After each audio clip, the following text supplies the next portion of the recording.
Hello everyone, welcome back to my বিয়ে বাড়ি mini blog guys. Yes, again আজকে একটা বিয়ে বাড়ির মিনি ব্লগ শেয়ার করব। আর মাম্মাম এখন জাস্ট ঘুম থেকে উঠেছে, তাই জন্য একটু কাডলিং করে নিচ্ছে, নালে খুব কাদু কাদু করবে। তো চলো ঝটপট করে রেডি হয়ে নি। আজকে আমি যাব বান্ধবীর দাদার রিসেপশানে, ঠিক আছে? তো দেখো, এটা কিন্তু আমি আমার বিয়ের বেনারসি পরেছি। কেমন লাগছে বলো তো সাজুগুজুটা? আর এই সাজুগুজুটা করতে গিয়ে আমার ঘরের অবস্থা যেটা করেছি, চলো তোমাদের একবার দেখিয়ে দিই। তো দেখতে পাচ্ছ পুরো মেসি। এটা মেয়েরা রিলেট করতে পারবে। কোথাও নিমন্ত্রণ বাড়ি যাওয়া একটা যুদ্ধের থেকে কম কিছু নয়। যাবো তো সুন্দর করে সেজে গুজে, সব বিছানাপত্র ছড়িয়ে, বাড়ি এসে যা অবস্থা হয় কেমন লাগছে জানিও। তারপর এই দেখো আমাদের পুচকি একটা মিষ্টি বাড়িটা, এটা কিন্তু ছোদ্দার বউ, মানে আমার বান্ধবীর ছোদ্দার বউ। কেমন লাগছে জানি, ও কিন্তু খুব কিউট, খুব মিষ্টি। আর এটা হচ্ছে একটা কুটনি শয়তান, মানে আমার বান্ধবী, তোমাদের পূজা দিদি। এইটা হচ্ছে আমার জামাইবাবু। জামাইবাবুকে কখনো খারাপ বলা চলেই না।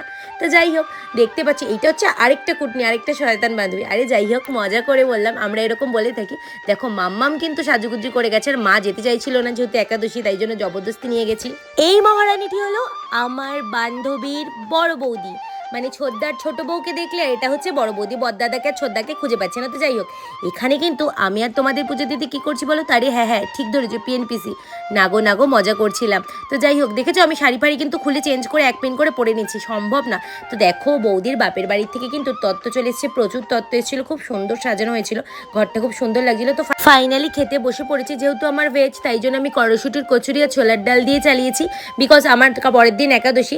এবার ফাইনালি বিয়ে বাড়ি আমার শেষ হলো। টাটা বন্ধুরা।